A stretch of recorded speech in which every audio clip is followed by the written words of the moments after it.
Welcome to the Clubhouse. I'm Pam Vieira McGinnis, but you probably already know me as Pam Kitty Morning. Today I have some fabulous fun fall projects for you. I have a fall leaf garland, a fall banner, and two projects using pre-made items. We're going to be using the Go dies, the Fall Medley, and the Rustling Leaves 1, 2, and 3. So let's get started. Let's start with this fall leaves garland.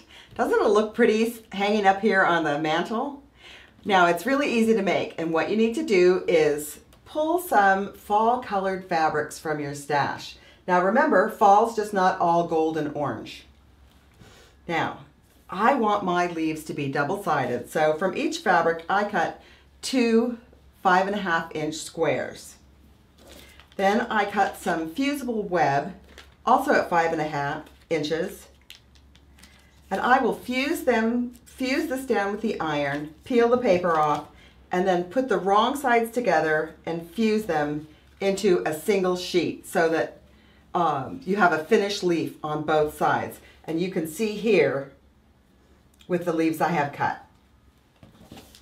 Now, let's run them through the die cutter. The thing I really like about the 5.5-inch size is not only can you get two leaves off the smaller die, but you can get the larger leaves from one of these pieces. So you have all the options with all the dies, no matter what your fabric is. If you decide you want a big leaf, a small leaf, you're ready with your 5.5-inch size.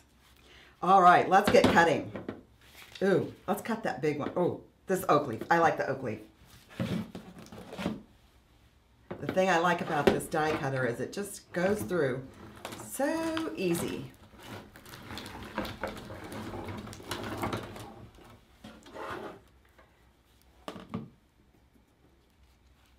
Ta-da! Look at that leaf.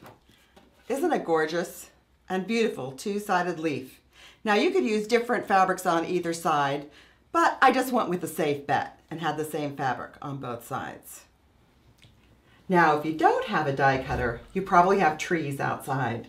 So just go out into your yard, pick a pretty leaf, trace it onto a piece of paper, and then use that paper as a template to cut out the leaves from your fabric. So let's get that out of the way because I gotta say the die cutter is so easy. And you can see I'm pretty enthusiastic because I have a lot of leaves here. Now to get started preparing your garland, I started with the long length of ribbon that I just purchased at the craft store. I liked it long because I'm not really sure where I'm always going to hang this garland, and I want the option to hang it wide, to hang it narrow. So here we go. I folded it in half, and then I found the center, marked it with a pin, and I pinned my first leaf in place. I put the first leaf in the center, and I pinned it, and then I chose a big leaf because I wanted to be the center of my garland. Now I took it like this to my sewing machine, set it on a zigzag stitch really tight, and then I just zigzagged it a little bit, maybe 6, 7 stitches, and that will tack that leaf on and hold it in place. Then I pick another leaf, slide it in, drop a pin in, take it to my sewing machine and do the same thing.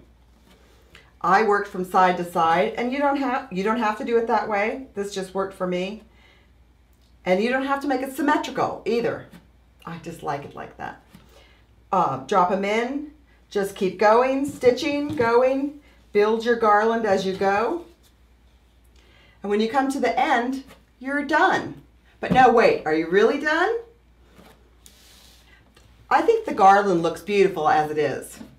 But you know, wouldn't it be cute if we took some cute little fabric strips, tied them, grouped them together, tied them in between the leaves for some extra texture? What about if you added some cute fuzzy yarns? And I happen to find these adorable acorn bells. What if you tied those in there? I think there's a lot of options to make your fall garland your own. Now I really am done. I hope you post your pictures out there for me to see if you've made a leaf garland too. Thanks a lot.